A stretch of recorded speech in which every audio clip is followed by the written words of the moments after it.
Look, the story of Bronzeville here in Milwaukee is one that we see all across the country. Our interstate highway system laid out in the 50s was a groundbreaking connection, our nation coast to coast. That was the purpose of it. It was to transform the way people live, work, and travel. But instead of connecting communities, it divided them. These highways actually tore them apart. I come from a city, Wilmington, Delaware, where it's the same thing happened. We're in a situation where I-95 is 4 lanes going through a community that was all African American, and it just split it. And it's now about 50, 60, maybe 70 yards wide. And I'm president, I can't get that done yet. Why'd you guys get it first? I don't know. No, but all kidding aside, the same thing happened here and many cities across the country.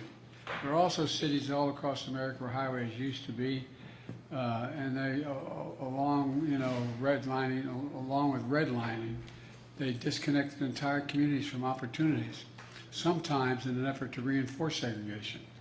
That's what happened here in Milwaukee. More than 100 years ago, Bronzeville was the home of a thriving hub of black culture and commerce. Homes and apartments owned by black families.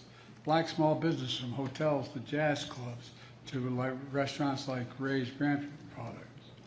In the middle of the 20th century, tens of thousands of black Americans migrated from the South to Milwaukee and other cities in the North to get good-paying manufacturing jobs. But by the 60s, the so-called urban renewal swept this country.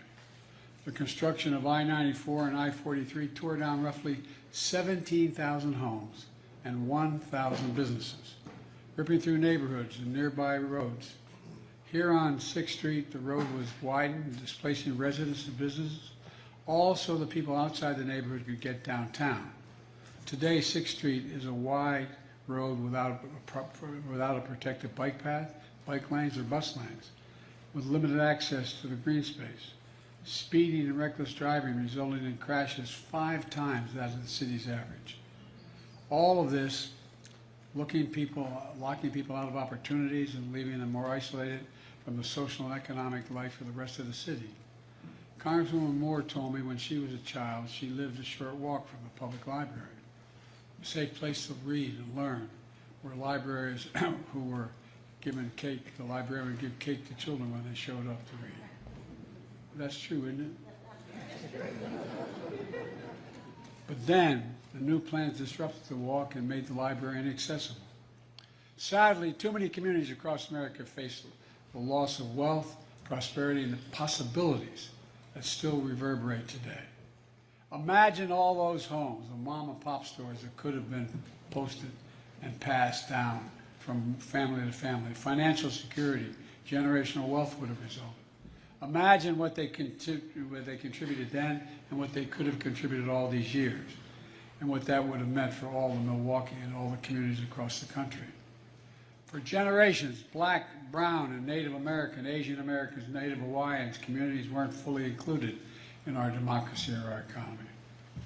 But yet by pure courage, heart, and grit, they never gave up. They pursued the full promise of America.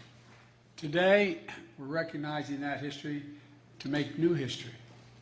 I'm here to announce the first of its kind investment, $3.3 billion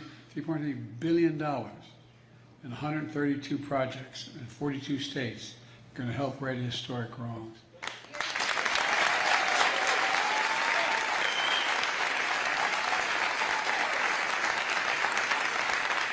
And in the process, delivering environmental justice by reconnecting disadvantaged communities and neighborhoods, and new opportunities for a future prosperity of many possibilities. These investments advance my Justice 40 initiative to deliver at least 40% of all the benefits from clean transit, clean energy, and climate investment to disadvantaged communities. That's a commitment I made and we're keeping.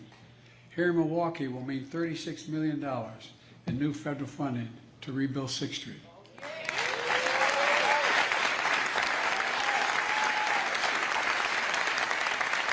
To mean wider sidewalks for children walking to school, safer bike lanes for residents and visitors, dedicated bus lanes to get to work faster, new trees to provide shade, and modern infrastructure to prevent sewage from flowing into the Milwaukee River and the Lake Michigan.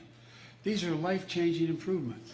They're also going to make it easy for historic black communities in the north and Latino communities in the south to access jobs, school, and entertainment.